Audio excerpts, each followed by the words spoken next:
appelle le père. Non. Maman, s'il te plaît, l'appelle pas, respecte ma décision. Mais c'est important. Maman, respecte. Ok, mais promets-moi que tu lui diras. Au bon moment. Mais ce jour n'arriva pas. Les mois passaient et mon ventre s'arrondissait. J'en étais déjà au 7e mois. J'étais tellement inquiète de la suite des événements que j'avais décidé de ne pas en parler au père, de peur de sa réaction. Pendant tout ce temps, je recevais le soutien de ma mère. Elle qui était toujours présente malgré mes moments de doute. Elle s'était énormément impliquée dans ma grossesse. Elle m'aidait à suivre mes cours à distance, m'aidait aussi à ne pas perdre la face et encourageait les visites de mes amis, qui étaient naturellement au courant. Jusqu'au jour où... Et donc...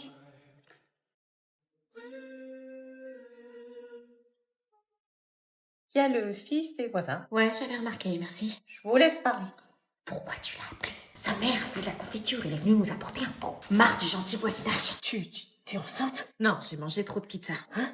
Trop de pizza et trop de pâtes. Montre. C'est mon estomac qui digère et... Montre. Tu es enceinte. Bravo, Sherlock. Il est de moi. Il avait posé la question à 100 000 $. Soit je lui disais, soit je lui mentais.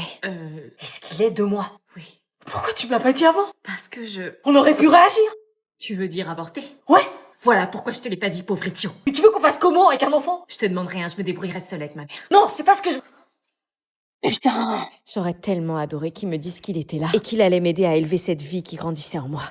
J'attendais mes règles. Un jour de retard, puis 2, puis 3, puis une semaine entière. Merde. Il fallait donc que j'agisse et que je me renseigne, même si j'avais une idée de ce que ça pouvait être. Surtout après avoir lu vos commentaires. Enceinte.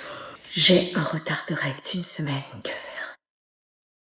Il fallait donc que j'aille dans une pharmacie demander un test de grossesse. Je vous raconte pas la gênance. Bonjour, j'aimerais un test de grossesse, s'il vous plaît. Un quoi? Un test de grossesse, s'il vous plaît. Outre le fait que la pharmacienne se permettait de me juger ouvertement, S'il vous plaît. Je vais vous en chercher un, je reviens. Merci. j'étais loin de m'imaginer que le plus dur n'allait pas être ce jugement. En effet, voyez-vous, le plus dur, c'était... Donc un test de grossesse. Bah c'est ce que vous m'avez demandé, un test de grossesse. Arrêtez de dire test de grossesse, s'il vous plaît. 6 €, s'il vous plaît. Merci. Anna? Heureusement, ce Mais- test, il n'avait pas pu le voir. Il ne savait donc pas que j'avais un polichinelle dans le tiroir, qui venait de lui. Mais le moment de vérité arrivait, et il fallait faire face. Allez, respire. Après avoir lu le mode d'emploi qui expliquait qu'il fallait faire pipi sur la tige, il n'y avait plus qu'à. Dis qu'il soit négatif.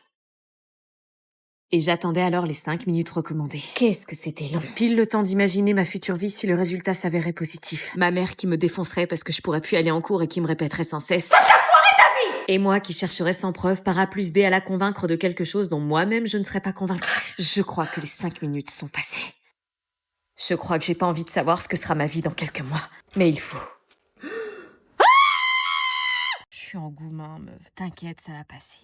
Je suis en goumin à cause de cette Tana, là, j'avoue. Goumin, ça veut dire quoi, Goumin? Une herbe aromatique. Herbe aromatique? Ça veut dire que votre conversation se porte sur l'herbe aromatique? C'est une Tana, meuf. Elle a essayé de lui parler de Doro. une fille de ta Ouais, ça se fait abs, puis avec son cavu qu'elle montre à tout le monde, là. Hein, c'est quoi une cavue? Mais elle est pas géchard, hein. Elle fait tiep, ça fait genre. Ouais, ça se fait abs. Ah, ça m'énerve de pas comprendre. Il m'a ghost et il m'a kiblo juste après. Là, t'es en face goumin, mais je te jure, après, ça passe crème. Je fais pas ma miskina, mais bon. Mais non, t'inquiète, toi, t'es carré. Ah, je vais plus la ramener, la Louise, là. Ah bah là, je fais partie de la conversation. Madame, Oui? est-ce que c'est vrai que c'est de notre faute quand on se fait harceler? Pardon? Est-ce que c'est de notre faute si on se fait harceler? On mérite d'être sanctionné pour ça? Bah non, pourquoi vous dites ça? On nous dit qu'il faut le dire, mais quand on le dit, c'est de notre faute. Vous parlez de Camélia. Oui. Bon, vous avez raison de poser ces questions. C'est injuste. Qu'on soit bien clair, ce n'est pas de ta faute quand tu es harcelé. Peu importe ton apparence, ton caractère, ta différence, rien ne justifie le harcèlement. Jamais. D'accord, mais Camélia a envoyé un message à sa maman pour lui dire qu'il la tenait pour responsable et qu'elle allait avoir une sanction. Enfin, à un moment donné, si on nous croit pas, on fait quoi? Vous avez complètement raison, ce qui s'est passé est horrible. Mais sachez que dans son cas, ce qui s'est passé n'est pas la procédure habituelle. Et c'est pas comme ça que ça devrait se passer. Le silence protège le harcèlement, pas les victimes. Camélia a été très courageuse d'en parler. Ouais, mais Camélia, elle en a parlé, elle a fait ce qu'il fallait. Et elle est plus là aujourd'hui. Oui, elle en a parlé. Et ça n'aurait jamais dû arriver. Mais ça ne veut pas dire que tout le monde réagirait de la même façon. On doit garder toujours les mêmes réflexes. Il faut en parler à un adulte de confiance. Un parent, un prof, un surveillant, l'infirmière. Facile à dire. Si personne n'agit, si on minimise ou si on vous fait culpabiliser, ça n'est toujours pas de votre faute. C'est injuste, c'est tout. Il y a aussi le 3018, un numéro gratuit et anonyme. Vous pouvez les appeler, ils sont là pour vous écouter. Ok.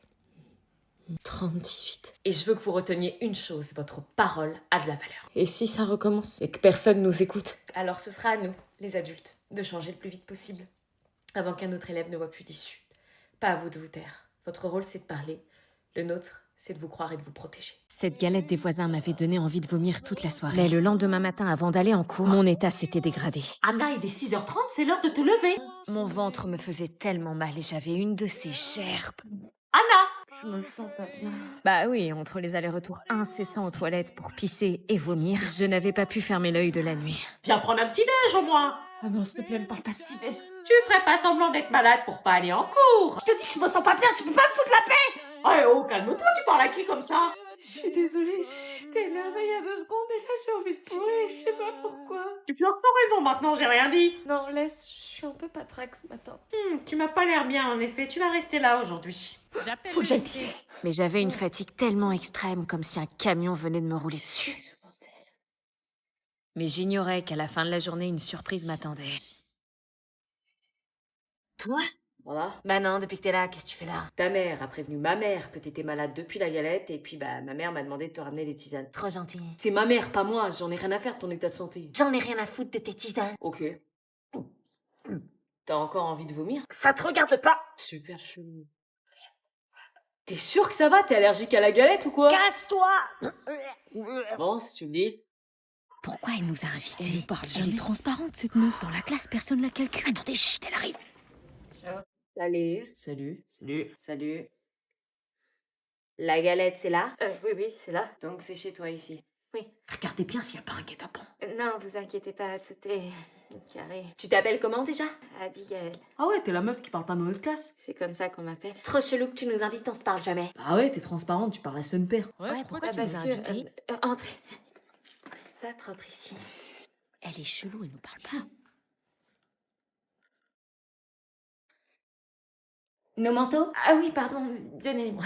Bonjour. Bonjour. Bonjour. Vous êtes la mère de Abigail. Tes amis connaissent pas ton prénom? Abby. Oui, c'est ça, je suis sa mère. Enchantée. Bon, Bibi, laisse-les pas dans le couloir, fais-les entrer. Oui, c'est ce que j'allais faire. Bibi. Venez dans la cuisine, c'est là qu'on va manger la galette. Ok. Asseyez-vous là. Tes assiettes. Ouais, pourquoi t'en penses? Voilà, découvert. Grâce, c'est la meuf.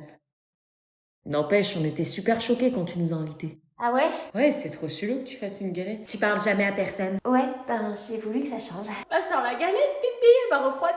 Arrête de m'appeler Bibi devant eux. Wesh. Maman m'a dit que tu t'es pas tenir. Je sors. Wesh. Et voilà la galette. Oh, les parts sont déjà coupées? Oui, quelqu'un va sous la table. C'est moi la plus jeune. Non, c'est moi qui distribue les parts. Alors, qui va avoir la fève? Moi, je la veux. Cherchez bien. Je la cherche. Suspense, suspense. Et toi, Anna, une trace de la fève? Moi, je veux juste manger la galette, en fait. Oh, joue le jeu. On peut pas juste en profiter sans chercher la fève. Bah non, ça sert à ça une galette des rois, sinon ça sert à rien. Bah oui, galette des rois. C'est qu'au mois de janvier qu'on en mange. Je m'en fous de la fève, j'ai la dalle. J'ai pas l'air de l'avoir. Moi non plus. Mais qui est donc notre roi ou reine de la famille? Ils l'ont oublié ou quoi?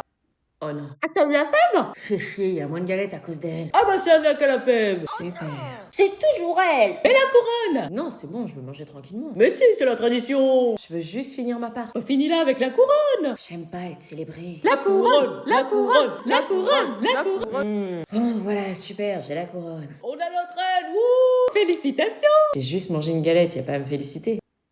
Bah termine ta part. Non, la fève a été trouvée, y a plus d'intérêt. Oh là là, je stresse, imagine, ça lui plaît pas. T'inquiète, ça va aller, t'es juste tombé sur lui au secret Santa. Suivant, Lorraine, à toi. Oh, mais c'est à mon tour. Vas-y, tu vas assurer, il va kiffer son cadeau. Bon, bah moi je suis tombée sur Nicolas. Putain, j'aurais préféré que ce soit un mec qui me fasse le cadeau. Tiens, Merci. je t'en prie, ouvre. Ah, un caillou. En fait, c'est un galet que j'ai ramassé en vacances cet été sur la plage et que je voulais t'offrir. Ok, cool, merci. J'ai dessiné un petit soleil dessus parce que les rayons, tu vois, c'est un petit peu ce que t'apportes sans t'en rendre compte, quelque chose de lumineux, de rassurant. Et j'ai rajouté des petites vagues pour rappeler la mer et l'endroit où je l'ai ramassé. Tu rattrapes. Il fait quoi là? Putain, quel connard! Il a balancé mon galet. Suivant. Bah, moi, je suis tombée sur Lorraine. Tiens, ça va te plaire. Ah bon, bah comment tu fais? Bah, parce que t'aimes dessiner et ta passion, c'est de cribouiller sur tes cahiers, sur les marges et parfois sur ta trousse. Un carnet à dessin. Du coup, dans la logique, je me suis dit que t'aimerais un carnet. Je vois tes sourcils se froncer dès que t'as plus assez de place quand le cours déborde sur ce que t'avais à dessiner. J'aime la façon dont tu te réfugies dans tes dessins. La façon dont tu t'évades quand tout devient trop lourd. Et je me suis dit que peut-être si je pouvais t'offrir un petit espace rien qu'à toi. Mais on se parle jamais. Comment t'as su tout ça? Parce que sans parler, sans faire de bruit, j'ai appris à te connaître. Non mais meuf, j'ai jamais entendu une aussi belle déclaration pour Noël. Ouais mais fais chier, il est moche, ça me gêne du coup. C'est dégueulasse de dire ça à toi, y a que ton Nicolas qui compte et regarde ce qu'il a fait de ton galet. Ouais, je sais. T'as un petit papier dans le cadeau. Tu veux que je t'invite au ciné pendant les vacances de Noël? T'es vraiment en train de réfléchir, il est super mignon. Ok. Vous allez dormir ensemble dans le même lit? Oui, on est en couple. Ouais. Mais je t'ai dit que c'est un mec qui pensait qu'à ça. Sors de la chambre. J'avais vu tous vos commentaires. Mais pour gagner sa confiance, je voulais lui faire croire que j'allais rien dire. Bon, ok, je préviens personne, mais tu me promets que tu fais pas des trucs que tu veux pas faire. Sors. Je ne la laissais pas toute seule. J'allais monter la garde depuis la mezzanine où je dormais. J'hésitais à appeler les parents, mais je voulais pas que notre relation se détériore. Au moindre bruit, j'agissais. Ces horribles paroles de la soirée n'arrêtaient pas de me hanter. Si elle accepte pas, je la largue et j'essaie avec Margot. Quelle enflure! Ma demi-sœur avait besoin d'être protégée. Et même si j'avais pas un vrai lien avec elle, je me sentais responsable, puisque j'en étais témoin. On va dormir ensemble pour la première fois. Je suis super content, ouais. C'est cool. T'éteins pas la lumière? Ah non, on va parler avant. Ça fait 3 mois qu'on parle, je pense qu'on a assez parlé, faut passer à l'action maintenant.